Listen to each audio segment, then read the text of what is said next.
Bienvenido a Brother to Brother, un lugar de estudio de la palabra de Dios, donde Dios está presente, donde la esperanza es real, donde Dios es glorificado, donde su palabra cobra vida. Escuela sabática, reflexiones, estudios bíblicos y más. Gracias por estar aquí.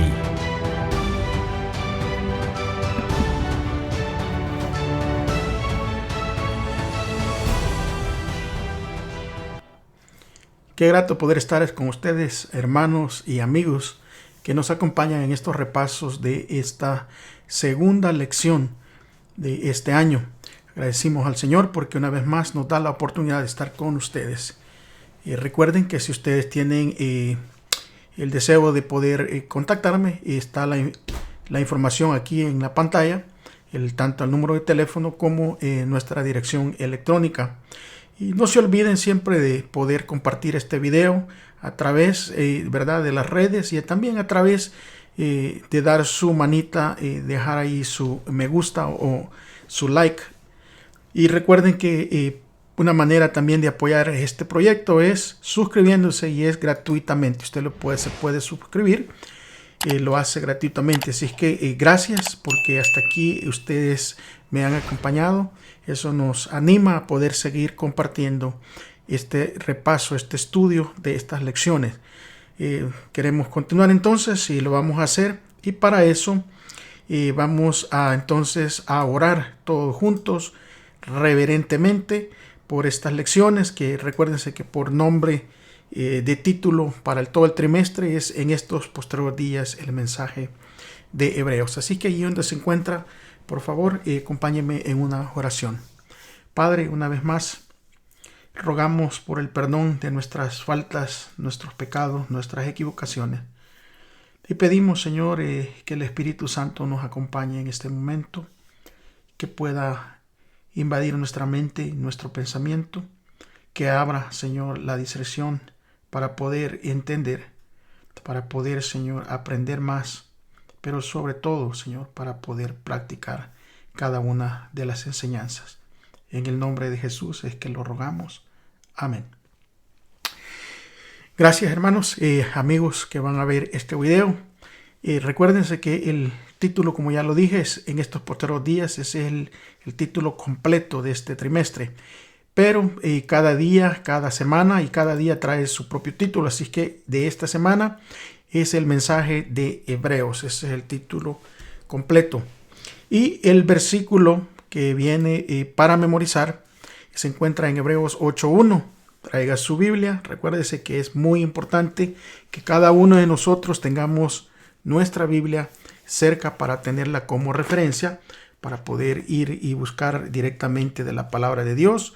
Les recomiendo un lápiz también para poder tomar notas y que traiga un libro de apuntes, pero también que lo acompañe con su libro de estudio, ¿verdad? El libro de estudio es el que usted puede mirar aquí en la pantallita, este librito de estudio.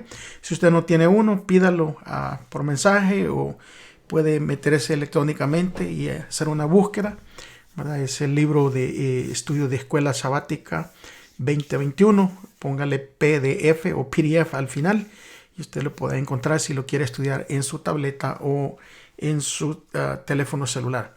También lo puede hacer en su computadora. Bueno, sin más pérdida de tiempo, vamos a pasar entonces al título de por día. Así que el día domingo, el título que traía allí era Jesús nuestro Rey. Jesús nuestro Rey.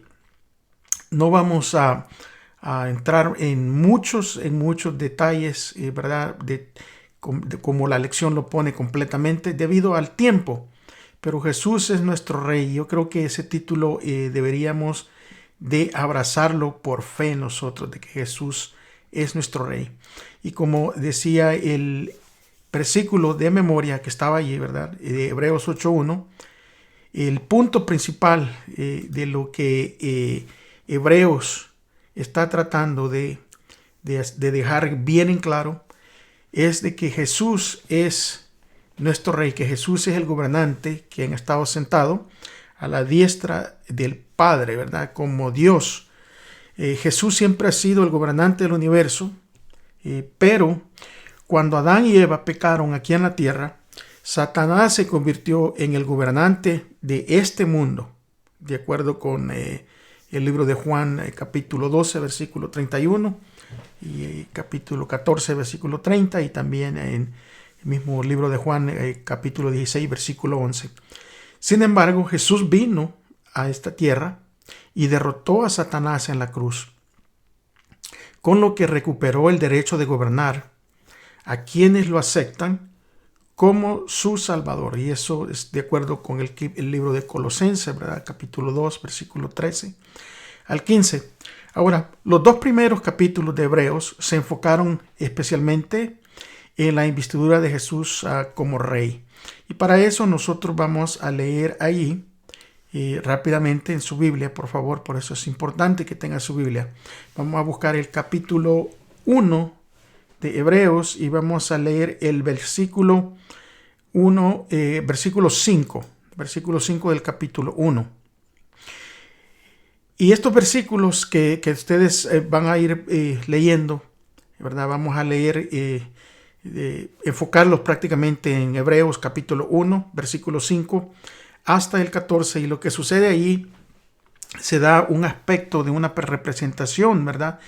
De los tres, se divide más o menos en tres partes de cómo es presentado Jesús. Y aquí en el primer lugar nosotros podemos ver de que la parte de la entronización del Hijo, en primer lugar Jesús, ¿verdad? Dios es adoptado como Hijo, como el único Hijo. Vamos a leer capítulo 1 de Hebreos, versículo 5. Y aquí podemos ver que la palabra de Dios dice: tú eres mi Hijo, hoy mismo te he engendrado. ¿Por qué es importante que nosotros entendamos esta parte, ¿verdad?, de lo que presenta el libro de Hebreos? Que Jesús es nuestro Rey. Primeramente vemos cómo Dios mismo, ¿verdad?, lo llama mi Hijo. O sea, a nadie más, ¿verdad?, le dio este título. Incluso allí en versículo 5 dice: porque a cuál de los ángeles Dios jamás, dijo Dios jamás. O sea, ni a nadie, ni siquiera a esos seres celestiales, sino que al mismo Jesús que iba a ser encarnado, ¿verdad?, para habitar entre nosotros, de acuerdo con el libro de Juan, capítulo 1, versículo 14. A él le fue dado este título primordial de Hijo de Dios. Todo el versículo de Hebreos 1:5 dice: porque a cuál de los ángeles dijo Dios jamás, mi hijo eres tú. Yo te he engendrado hoy, y otra vez yo seré a él padre, y él me será a mi hijo. Y otra vez, cuando introduce el primogénito en el mundo, dice: adórenle todos los ángeles de Dios. Ciertamente los ángeles, dice, el que hace a sus ángeles espíritus y a sus ministros llama de fuego. Mas del Hijo dice: tu trono, oh Dios, por el siglo de los siglos, cetro de equidad, es el centro de tu reino. Es el cetro de tu reino. Has amado la justicia y aborrecido la maldad, por lo cual te ungió Dios, el Dios tuyo, con olor de alegría más que a tus compañeros. En estas tres partes, la primera parte es: Dios es presentado como el Hijo, ¿verdad? Ahora, esto es presentado no solo aquí en la tierra, sino es presentado ante el trono, ¿verdad?, celestial. También mientras es presentado, también es entronizado. Nosotros podemos leer eso aquí en el versículo, parte del versículo 6 y versículo 8 de Hebreos, en donde le dice que lo adoren todos los ángeles de Dios.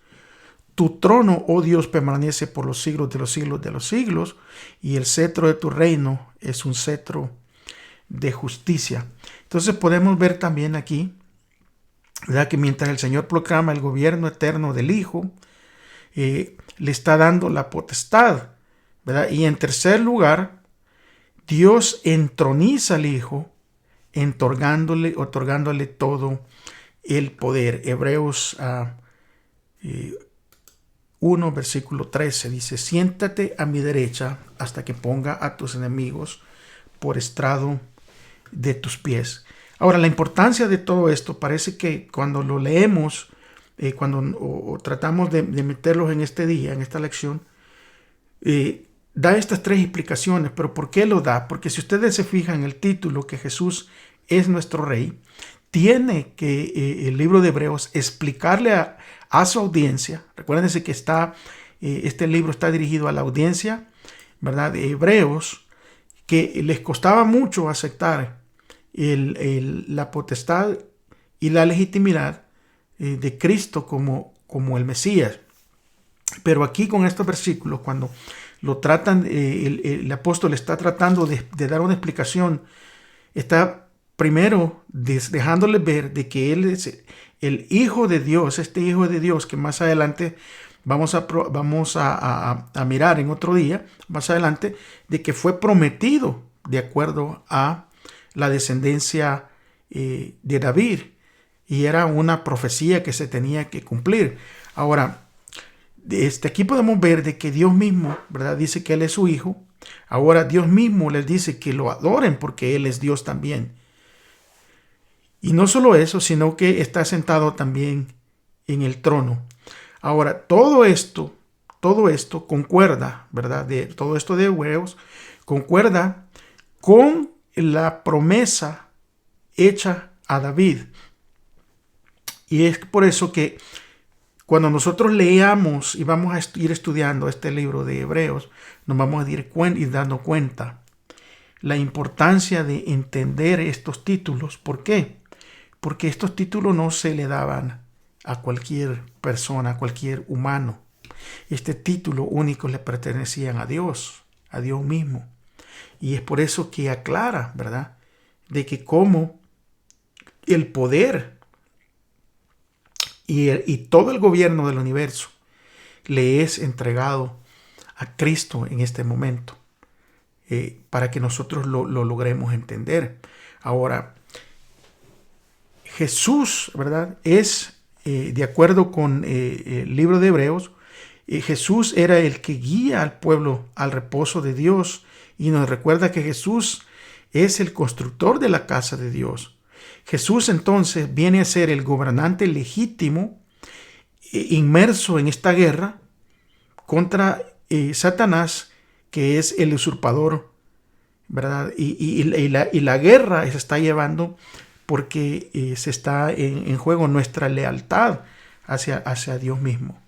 Ahora, la pregunta que viene acá es: ¿cómo podemos consolarnos, especialmente en medio de las pruebas, ¿verdad?, al saber que Jesús es el gobernante del universo? Yo creo que una de las cosas que nosotros tenemos que primeramente llegar a entender con estos estudios es aceptar a Jesús como nuestro Rey. Porque es importante. De nada sirve que tengamos todo el conocimiento, de nada sirve que tengamos toda la enseñanza, ¿verdad?, que leamos directamente. Pero si en nuestro corazón no le aceptamos como nuestro Rey, entonces estamos perdiendo todo el enfoque de estas lecciones, estamos perdiendo todas las enseñanzas, ¿verdad? Cuando Cristo subió al cielo, rehusando la adoración, ¿verdad?, de los hombres, aquí se recuerdan que Cristo en muchas ocasiones les dijo: por favor, no le digan a nadie, por favor, que permanezcan callados. Cristo subió al cielo consumando ese sacrificio para recibir toda la adoración, ahora no solo de los hombres, sino la adoración completa del universo como Rey, ¿verdad?, y como dueño, y como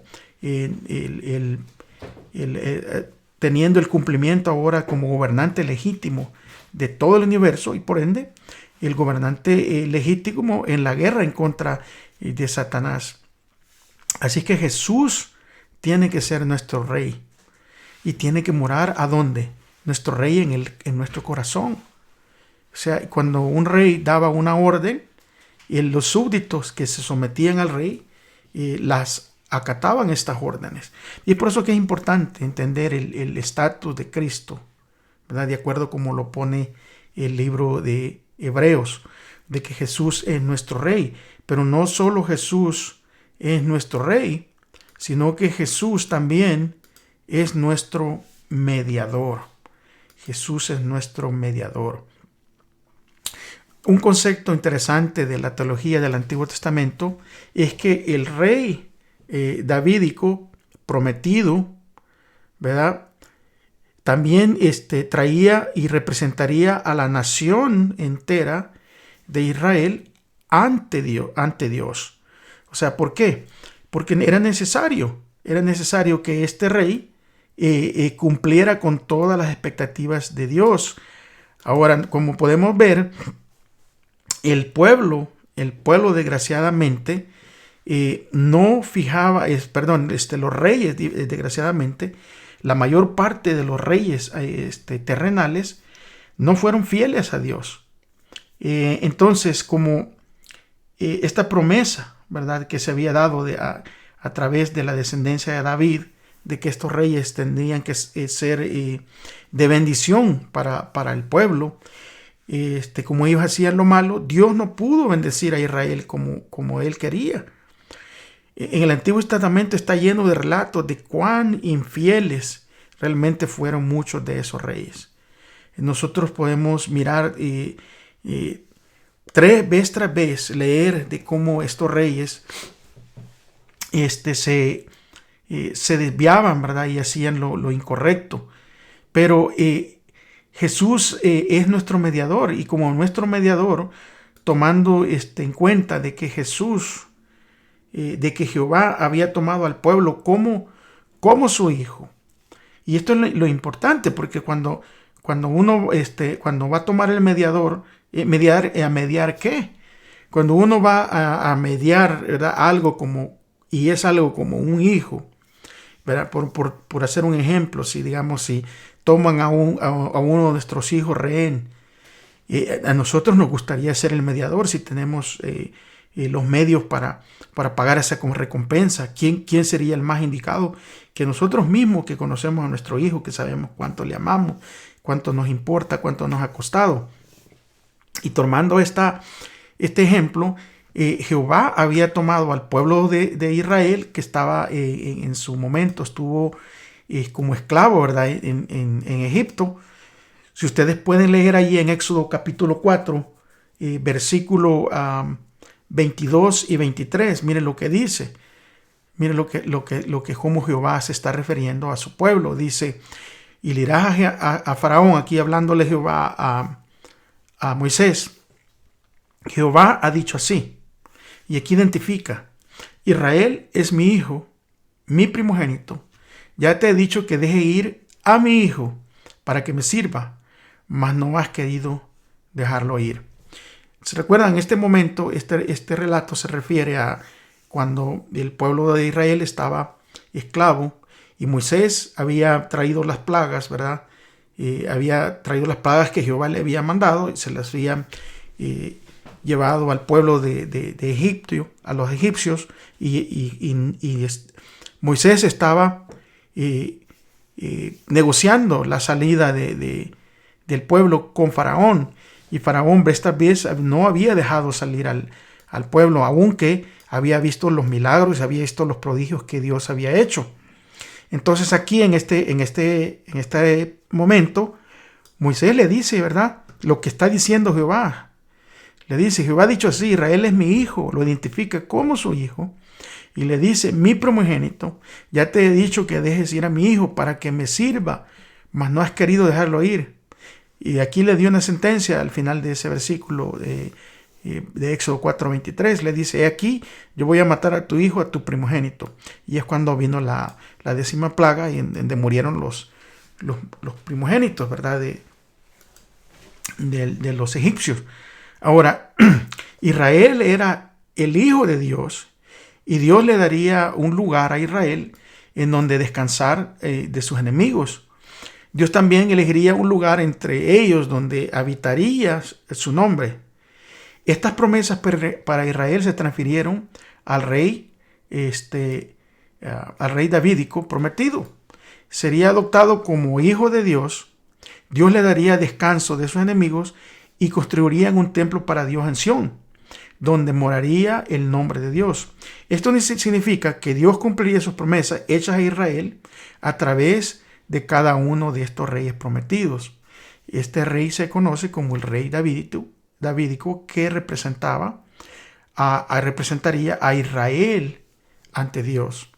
Pero la inserción de un representante, ¿verdad?, en la relación entre Dios e Israel hizo posible la perpetuación de su relación de pacto. El pacto mosaico requeriría la fidelidad de todo Israel para recibir la protección y la bendición, ¿verdad?, de Dios. Sin embargo, el pacto davídico garantizaba las bendiciones del pacto de Dios sobre Israel mediante la fidelidad de este rey davídico. Y como ya les dije, desgraciadamente, la mayoría, ¿verdad?, la mayor parte de todos estos reyes fueron infieles. Por allí hubo uno y que otro, ¿verdad?, que hicieron la voluntad de Dios hasta cierto punto. Lo que pasa es que como todos estos reyes fueron infieles, muchos de ellos se rompió el pacto que Dios había hecho. Y entonces no podían ellos obtener la bendición cuando estaban en desobediencia. Ahora, lo bueno de todo esto es que la promesa que Dios había hecho es que Dios envió a su hijo a nacer como el hijo de David, y ese hijo, ¿verdad?, ese hijo fue perfectamente fiel. Por lo tanto, Dios puede cumplir en él todas las promesas que le hizo a su pueblo. Cuando Dios bendice al rey, todo su pueblo comparte los beneficios. Por eso, Jesús es el mediador de la bendición de Dios para nosotros. Él es el mediador en el sentido de que Él es el canal a través del cual fluyen las bendiciones de Dios. O sea, nuestra máxima esperanza de salvación se encuentra solamente en Jesús y en lo que Él hizo por nosotros. Y creo que esto es importante tenerlo siempre a nosotros, no perder de vista esto, no perder el centro de esta enseñanza, de que solamente a través de Jesús, por su vida perfecta que Él vivió, ¿verdad?, siendo fiel a Dios, es que nosotros ahora podemos alcanzar esa salvación. No hay otro método, no hay otro camino, no le podemos agregar nada más, ni le podemos quitar. Ahora pensemos nosotros en cuántas veces hemos sido infieles a nuestra parte de este pacto. Porque cuando nosotros nos bautizamos, entramos en un pacto. ¿En un pacto de qué? En un pacto de obediencias a Dios. ¿Por qué? Porque le estamos aceptando como nuestro rey y le estamos aceptando como nuestro mediador. Esto nos enseña, ¿verdad?, de que cuánto nosotros debemos confiar solo en Jesús para la salvación. O sea, no tenemos que confiar en Jesús más otra persona, Jesús más esta otra cosa. No, es únicamente Jesús el que nos ofrece la salvación y nos la ofrece por gracia únicamente. Creo que, aunque parece repetitivo, y tiene que ser repetitivo, porque si no, no vamos nosotros a poder comprender en su totalidad, ¿verdad?, el papel de Jesús, o sea, la función de Jesús como nuestro rey, como nuestro mediador, pero también nosotros tenemos que aprender Jesús como nuestro defensor. ¿Por qué? Porque nadie más nos puede defender de las acechanzas del enemigo. Nadie más está allí para defenderlos. Ahora, muchas veces el ser humano, y le sucedió al pueblo de Israel, ¿verdad? El pueblo de Israel le sucedió de que ellos, al mirar que todas las naciones alrededor tenían un rey, tenían un intercesor, pero también tenían un defensor humano, lamentablemente el pueblo de Israel también quiso buscar estas cosas. El pueblo de Israel empezó también a anhelar lo que otros pueblos tenían. Vamos a buscar ahí en su Biblia, búsquelo por favor, Primera de Samuel, capítulo 8, y vamos a leer del versículo 19 y versículo 20. Y vea lo que dice aquí. Pero el pueblo no quiso oír la voz de Samuel. Samuel, cuando el pueblo le pedía un rey, Samuel viene y Samuel les está explicando. Ustedes, cuando tengan tiempo en su casa, lean este capítulo, el capítulo 8 de Primera de Samuel, en donde Samuel les dice y les da una explicación bien amplia. Y les dice, miren, si ustedes piden un rey, este rey va a venir y les va a quitar sus cosas, incluso va a hacer a sus hijos, los va a hacer esclavos. O sea, Samuel les trata como de encaminarlos, los trata de traer a cómo ustedes tienen que ser diferentes, cómo el pueblo tenía que ser diferente. ¿Por qué? Porque el pueblo se tenía que enfocar en que el verdadero rey, que el verdadero intercesor y que el verdadero defensor de ellos era Jehová. Pero este pueblo, mire lo que dice en Primera de Samuel 8:19 y 20, dice: pero el pueblo no quiso oír la voz de Samuel y dijo: no, sino que habrá rey sobre nosotros, y nosotros seremos también como todas las naciones, y nuestro rey nos gobernará, y saldrá de delante de nosotros, y hará vuestras guerras. Fíjense, aquí están las tres partes de las que acabamos de hablar, ¿verdad? De Jesús. Primero, ellos dicen, ¿verdad?, que Jesús será su rey, será su gobernador. Cuando nosotros permitimos de que otras cosas nos gobiernen, nos va a ir mal. Y aquí el profeta le está diciendo, si ustedes, por eso yo les recomiendo, lean los versículos anteriores de cómo el profeta trata de decirle al pueblo: no, hombre, miren, si es que si lo hacen de esta manera, les va a ir mal, el rey va a hacer esto, el rey va a hacer el otro.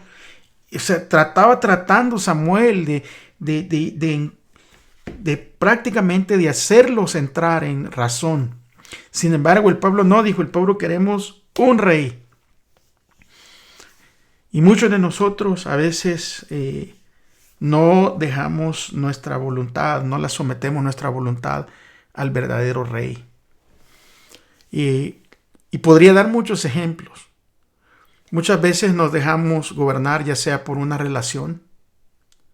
Dejamos que el rey de nuestra vida sea una relación, ya sea una relación matrimonial o extramatrimonial. Dejamos a veces que no nos gobierne, ¿verdad?, los sentimientos. A veces nuestro rey puede llegar a ser el entretenimiento. Nuestro rey puede llegar a ser los deportes. Nuestro rey puede llegar a ser las redes sociales. Nuestro rey puede llegar a ser nuestro trabajo, que no son cosas necesariamente malas a la vista humana, pero cuando ocupan ese trono que solo le pertenece a Dios, es cuando llegan a ser un problema. Y aquí el pueblo quería alguien que los gobernara. Y dice: y saldrá delante de nosotros. O sea que el que iba a interceder, ¿verdad?, entre ellos, lo que querían ellos ahora era que un ser humano intercediera entre ellos y los demás pueblos. Y muchas veces nosotros, cuando estamos en angustia, cuando estamos en dificultades, cuando estamos en enfermedades, o puede ser cualquier otra cosa. O sea, lamentablemente a veces queremos buscar a un ser humano para que sea el que interceda entre nosotros y Dios, cuando nuestro verdadero intercesor, nuestro único intercesor es Cristo Jesús. Si estás pasando por una dificultad, si estás pasando por problemas, claro que todos podemos unir todos en oración para ir con nuestro verdadero intercesor. Pero no somos nosotros los que tenemos que interceder directamente. Por eso nuestro intercesor es Jesús. Nos unimos en oración, nos unimos en ruegos para con el verdadero intercesor que es Cristo Jesús. Y ahora este pueblo quería que este rey terrenal que ellos estaban escogiendo peleara sus guerras. Cuando nosotros sabremos, ¿verdad?, de quién pelea nuestras guerras, quien tiene que pelear nuestras guerras es Cristo Jesús. Porque no hay otro verdadero rey, otro verdadero ser que pueda pelear nuestra guerra. Los israelitas querían un rey que fuera juez y líder en la batalla porque se olvidaron de que Dios era su rey. Y eso no nos tiene que suceder a nosotros. O sea, la restauración completa del gobierno de Dios sobre su pueblo llegó con el Mesías, llegó con Jesús como nuestro rey. Es Jesús quien nos guía en la batalla contra el enemigo. Es Jesús quien es nuestro campeón, ¿verdad? Cuando nosotros somos, como seres humanos, somos débiles. Es Cristo quien enfrenta y derrota al enemigo en combate. Y Él nos libra de la esclavitud. Vamos a leer otros versículos porque son importantes que nosotros leamos. Vamos a leer Hebreos 2, capítulo 2, versículo 14 y 16.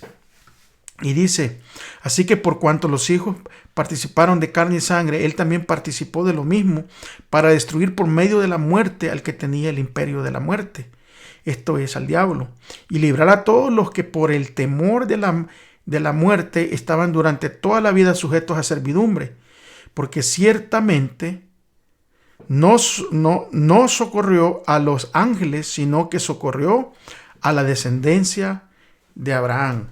Y aquí estamos viendo que en Hebreos capítulo 2 versículo 14 al 16 se está cumpliendo, ¿verdad? Lo que le habían prometido a David, ¿verdad? Acerca de que el verdadero libertador iba a venir de su descendencia. Ahora, es Jesús el que derrota y nos libra.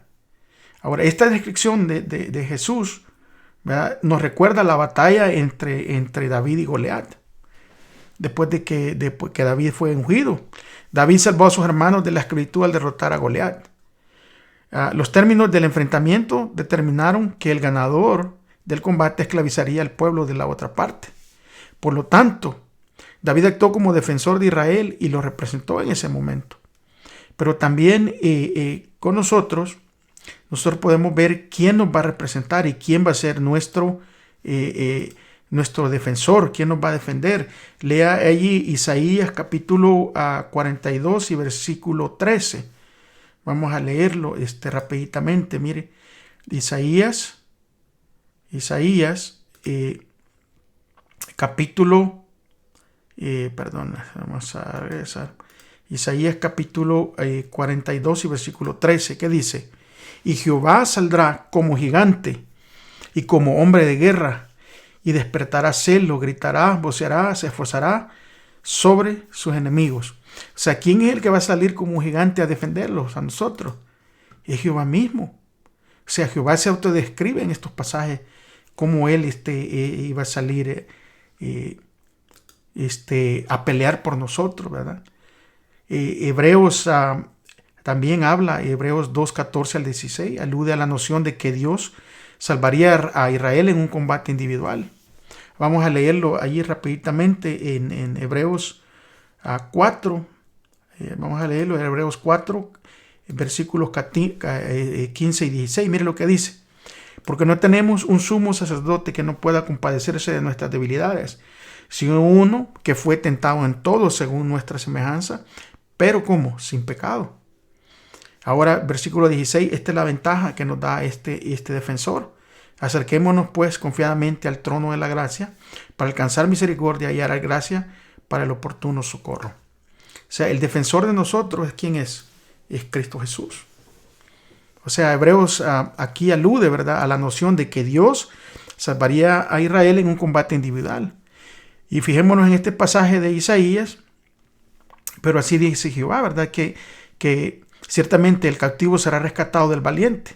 O sea, el botín será arrebatado al tirano y el pleito, ¿verdad?, y tu pleito lo defenderá ¿quién? Lo defenderá el mismo Jehová, que él es el que va a pelear en vez de nosotros. Como cristianos a menudo pensamos que estamos enredados en un combate, o sea, a solas, ¿verdad?, con Satanás. Pero si nosotros leemos, y yo sé que muchos han leído este libro de Efesios, capítulo 6, versículo 10 en adelante, ahí podemos ver, ¿verdad?, que efectivamente estamos en guerra. O sea, estamos en guerra con el diablo. Pero Dios es nuestro defensor. Y Él entró en batalla delante de nosotros. O sea, Él va por delante. Nosotros somos parte de su ejército. Por eso tenemos que usar la armadura que Dios nos da. Y esa armadura ahí la describe en el capítulo 6 de Efesios, capítulo 10 en adelante, ¿verdad? Además, no luchamos solos. Efesios 6 expresa en plural que nosotros como iglesia tomamos la armadura y luchamos juntos detrás de nuestro defensor, que es Dios mismo. Por eso que es importante, mis amados, que nos unamos en esta lucha en contra del enemigo. Que estemos seguros de que hay alguien, ¿verdad?, que pelea, que va delante de nosotros peleando. Ahora, tenemos que entender qué es ponerse la armadura de Dios. O sea, es decir, que en nuestras luchas diarias, primeramente conmigo mismo, con el yo, y la tentación y todo lo demás, eso es ponerse la armadura de Dios. O sea, estar listos, ¿verdad?, llenarse de la palabra de Dios, estar conscientes de que esta lucha es verdadera, pero de que Dios va adelante peleando por nosotros. Ahora, ¿cómo podemos aprovechar el poder que nos capacita por la fuerza de Dios para ser fieles? Y ahí está lo bonito de esto, es que Dios, ¿verdad?, lucha por nosotros, no nos deja solos. ¿Por qué? Porque Él está intercediendo por nosotros también como nuestro sumo sacerdote. Jesús es el que pelea por nosotros como nuestro sumo sacerdote también. En Hebreos capítulo 5 al 7 presenta una segunda función de Jesús, ¿verdad? Él es nuestro sumo sacerdote. Y el autor implica que esto cumple una promesa que Dios había hecho al rey, del rey davídico prometido, que él sería nuestro sumo sacerdote para siempre. Ahora, cuando nosotros leemos ahí en el Salmo capítulo 110, Salmo 110, versículo 4, dice: juró Jehová y no se arrepentirá, tú eres sacerdote para siempre. ¿Cuánto tiempo? Para siempre, ¿verdad?, según el orden de Melquisedec. Entonces, cuando nosotros miramos eso, de que Dios había hecho esa promesa, ¿verdad?, de que venía el sumo sacerdote. Ahora, los sacerdotes fueron designados para representar a los seres humanos y mediar la relación, ¿verdad?, mediar en su relación con Dios y las cosas que le conciernen. O sea, ese era el designio que tenían estos sacerdotes. El sacerdote era un mediador. Esto valía para cualquier sistema de sacerdocio, ya fuera israelita, griego, romano o cualquier otro. El sacerdote instrumentaba la relación con Dios y toda su ocupación apuntaba a facilitar la relación entre el pueblo y Dios. O sea, el sacerdote ofrece sacrificios en nombre de los seres humanos. El pueblo no puede llevar estos sacrificios a Dios personalmente. Ese es como se había designado. Ahora, el sacerdote debe ofrecer un sacrificio aceptable para que nuestros dones sean aceptables ante Dios, consiguiendo la purificación o el perdón. Los sacerdotes también tenían sus funciones, ¿verdad?, enseñar. Y vamos a ver, yo aquí puse una lista, hermanos, de lo que más o menos apuntaba esta lección.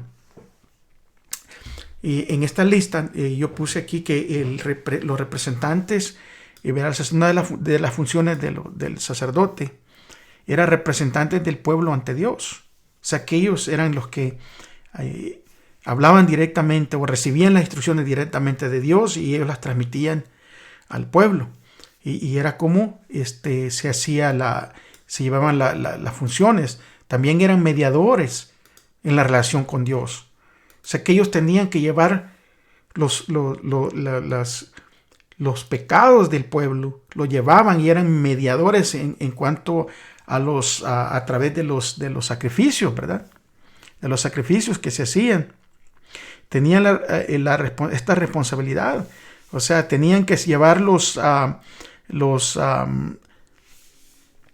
todos los sacrificios para la purificación y el perdón. También tenían la función de discernimiento sobre las cosas de Dios. O sea que los sacerdotes discernían, ¿verdad? Todo lo que tenía que ver con las leyes de Dios, con las ordenanzas, y se las transmitían al pueblo. Era por eso que también tenían la función de maestros en cuanto a las escrituras. Acuérdense que en este momento, ¿verdad? A diferencia de como nosotros, eran ellos los que llevaban, los que leían las leyes de Dios. O sea, lo que nosotros ahora tenemos la Biblia, ellos eran los encargados de enseñarles en cuanto a las escrituras. Eran mensajeros de la voluntad de Dios. O sea que ellos llevaban, tenían esta función también de ser mensajeros de la voluntad de Dios.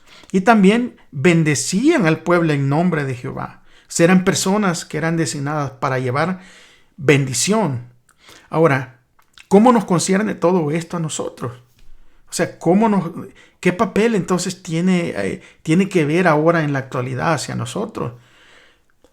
Y eso lo aclara el apóstol, ¿verdad? En primera de Pedro 2:9. Y yo quiero que usted busque su Biblia y mire lo que dice, ¿verdad? Y qué diferencia debe marcar en nuestra vida al ser hechos real sacerdocio, como lo está poniendo primera de Pedro 2:9. Mire lo que dice.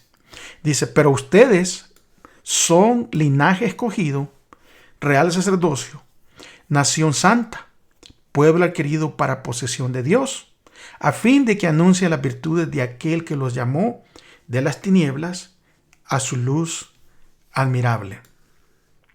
Ahora, ¿qué tiene que ver entonces? ¿Cómo vamos a aplicar, verdad, esta función ahora que somos parte del sacerdocio? Acuérdense, no somos sumos sacerdotes, porque el sumo sacerdote es Cristo Jesús, Él es el único.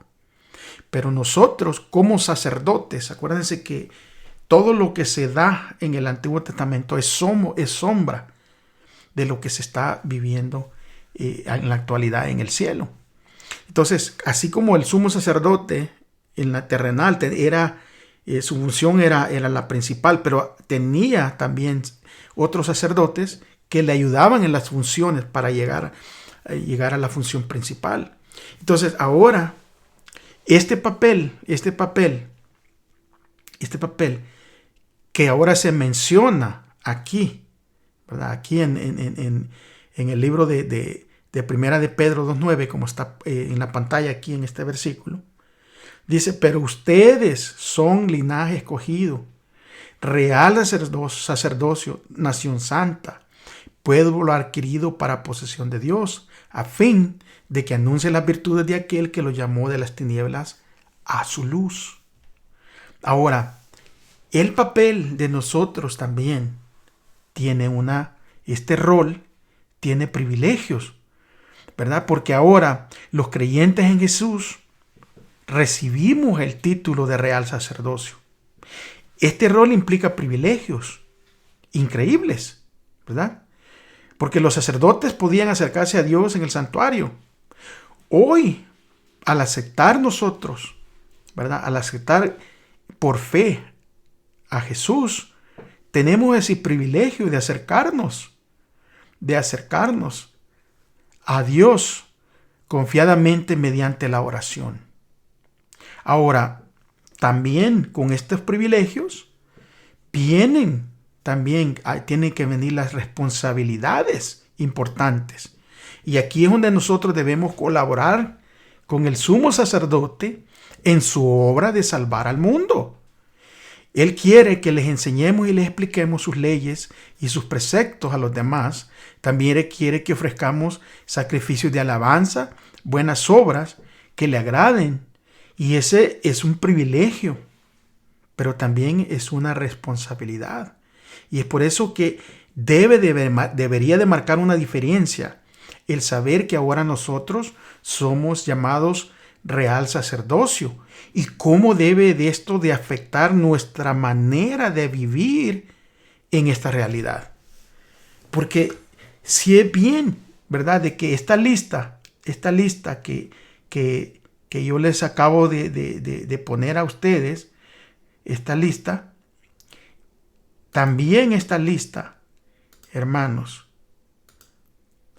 tiene que aplicar a nosotros en nuestro papel del Evangelio.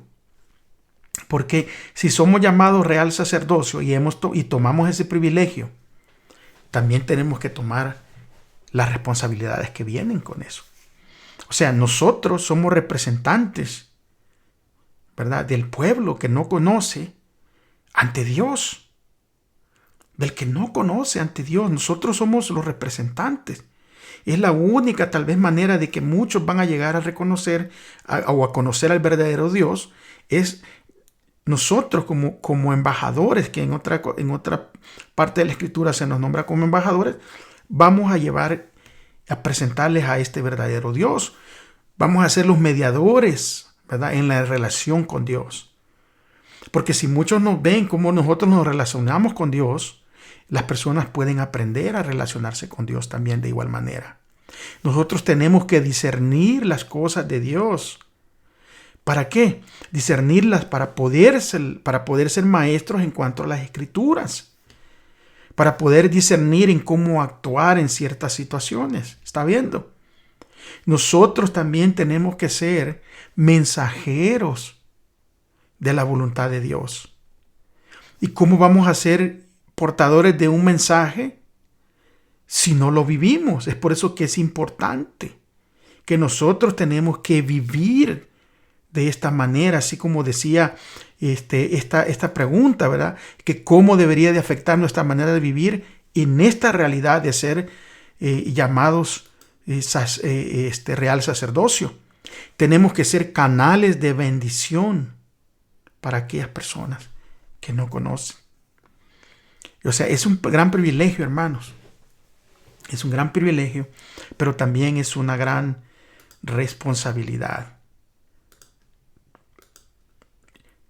El día jueves, Jesús, el mediador de un mejor pacto.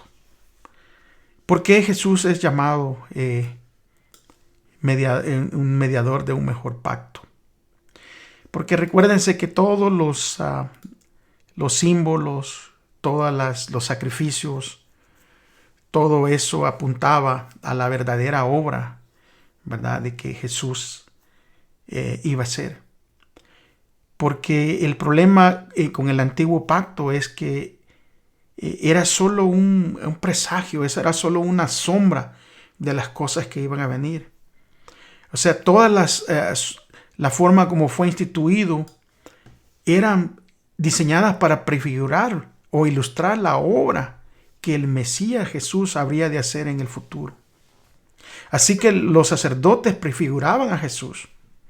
Pero el problema era que eran mortales y pecadores y no podrían ofrecer perfección, la perfección que Jesús ofrece. Y ministraba en un santuario que era una figura y sombra del santuario celestial.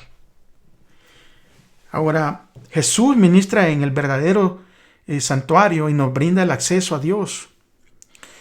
Los sacrificios de animales únicamente prefiguraban la muerte de Jesús como un sacrificio verdadero en nuestro favor. Pero esa sangre de los sacrificios no podía limpiar la conciencia de nadie. Sin embargo, la muerte, ¿verdad?, de Jesús purifica nuestra conciencia para que podamos nosotros acercarnos a Dios sin ningún denuedo. Cuando se lee el libro de Hebreos capítulo 8, del 8 al 12, Jesús prometió allí un nuevo pacto. Porque vienen días, decía Hebreos capítulo 8, versículo 8 al 12. He aquí vienen días, dice el Señor, en que estableceré con la casa de Israel y la casa de Judá un nuevo pacto, no como el pacto que hice con tus padres el día que los tomé de la mano para sacarlos de la tierra de Egipto, porque ellos no permanecieron en el pacto, y yo me desentendí de ellos, dice el Señor. Por lo cual este es el pacto que haré con la casa de Israel. Después de aquellos días, dice el Señor, pondré mis leyes en la mente de ellos, y sobre su corazón las escribiré. Y seré a ellos por Dios, y ellos me serán a mí por pueblo. Y ninguno enseñará a su prójimo, ni ninguno a su hermano, diciendo, conoce al Señor, porque todos me conocerán, desde el menor hasta el mayor de ellos, porque seré propicio a su injusticia, y nunca más me acordaré de sus pecados y sus iniquidades. Lo hermoso de esto es, amigos y hermanos, de que si tomamos a Jesús como nuestro Rey, verdadero Rey y único Rey en nuestro corazón, si lo tomamos como nuestro defensor que nos defienda en las luchas que tenemos, y si lo tomamos también como nuestro intercesor, como nuestro sumo sacerdote que intercede por nosotros. Jesús no solo quiere ser parte de esto. Jesús quiere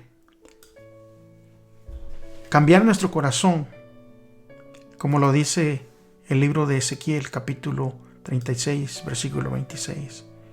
Que Él nos dará un corazón nuevo y pondrá un espíritu nuevo dentro de nosotros. Y que te hará ese corazón de carne, ese corazón de piedra. Y nos dará un corazón de carne. Porque la realidad es que vivimos en un mundo caído. Y muchos sin Cristo tenemos un corazón bien duro.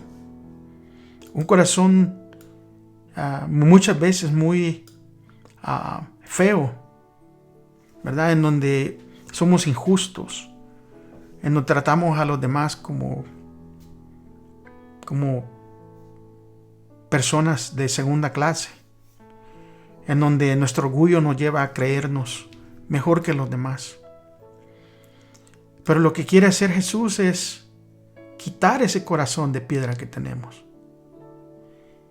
y cambiarlo y poner un corazón que sea dadivoso, un corazón que sea paciente, un corazón que sea humilde, un corazón que sea humano verdaderamente y que se preocupe por el dolor de los demás. Y eso es lo que no podían hacer los otros sumos sacerdotes.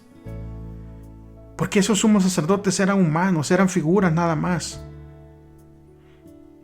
Pero este verdadero sumo sacerdote, este verdadero mediador de este pacto que es mejor, quiere cambiar mi actitud y quiere cambiar tu actitud, tu manera de mirar las cosas. Porque el antiguo pacto apuntaba hacia el futuro, hacia la obra de Jesús.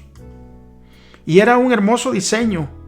Y su propósito, sin embargo, algunos lo malinterpretaron. Y el propósito también lo malinterpretaron. Al dejar los símbolos, las sombras, y abrazar las verdades que apuntaban únicamente hacia el maravilloso plan, ¿verdad? Y los beneficios que ofrecía el ministerio de Jesús. Cristo es el fundamento y la vida del templo. Sus servicios eran típicos del sacrificio del Hijo de Dios. El sacerdocio había sido establecido para representar el carácter y la obra mediadora de Cristo. Todo plan de adoración, todo plan de sacrificio era una figura de la muerte del Salvador para redimirnos a nosotros. No hay eficacia en todas esas ofrendas y en todos esos sacrificios si no se hubiera cumplido la verdadera obra de Cristo, cuando Él pudo decir consumado es. Es por eso que este verdadero pacto es mejor, porque va a cambiar nuestro corazón. Pero no solo eso, de acuerdo con 2 Corintios capítulo 5 y versículo 17, de modo que si está en Cristo alguien, nueva criatura es. Las cosas viejas pasan y Él las hace nuevas. Él las puede convertir en nuevas una vez más. Y es por eso que en este día, al estudiar estas lecciones, al estudiar estos estudios, nos da alegría saber que tenemos un mediador de un mejor pacto que intercede por nosotros. Ahora, como creyentes, como comunidad de sacerdotes bajo la dirección de Dios, ¿de qué manera como iglesia local podemos ofrecer mejores sacrificios de alabanza y buenas obras? Y tenemos que ser específicos y prácticos en esto, porque tenemos que sacar una enseñanza. ¿Y en qué se asemeja nuestra situación a la situación de la generación del desierto, que junto antes de entrar en la tierra prometida, Moisés les da las instrucciones y Moisés les da los parámetros de cómo tienen ellos que ser? Creo que la similitud es mucha entre ellos y nosotros, porque estamos ya a punto de entrar a la Canaán celestial. Y tenemos un papel, y tenemos un rol, y tenemos unos privilegios. Pero también con esos privilegios tenemos unas responsabilidades. Es un privilegio estar vivos hoy en día. Ya muchos se han adelantado, lamentablemente. Y nosotros que tenemos este tiempo todavía de estar aquí, es hora de que tomemos nuestro papel de real sacerdocio y que dejemos todas las cosas que nos han detenido, especialmente que dejemos ese yo que nos detiene muchas veces para seguir adelante. Tenemos que dejar que Dios limpie nuestro corazón, que sea Él el que saque este corazón viejo y que ponga ese corazón nuevo, y que nos convierta en una criatura nueva a través del sacrificio de Cristo, a través de ser nuestro Rey, a través de ser nuestro intercesor y a través de ser el mediador de este mejor pacto en el cual nosotros somos partes. Agradezco que ustedes hayan estado en este estudio. Y recuérdense, sigan escudriñando la Escritura. El tiempo se está acabando. El tiempo ya está por irse. No nos queda mucho tiempo. Tenemos que buscar a Dios de todo corazón, con todas nuestras fuerzas, con todo nuestro ser, porque Él ya está pronto a regresar. Gracias por haberme acompañado. Cuídense, sigan cuidándose. Mantengan su distancia, no salga si no tiene que salir. Lávense las manos, usen su mascarilla. Vacúnense si es lo que han decidido hacer, háganlo pronto. Si no sabe qué hacer, si vacunarse o no, no me pregunte a mí, yo no soy experto. Yo no soy ningún experto. Pero pregúntele a Dios, vaya de rodillas. Y que le abra a Él el entendimiento, si se tiene que vacunar o no. Yo nomás les quiero decir, ¿verdad? Y con esto cierro. que si pues ustedes aman a Dios, amen a su prójimo. Que el Señor les bendiga. Hasta la próxima. Un abrazo. Nos veremos la semana que entra, si Dios lo permite. Muchas bendiciones.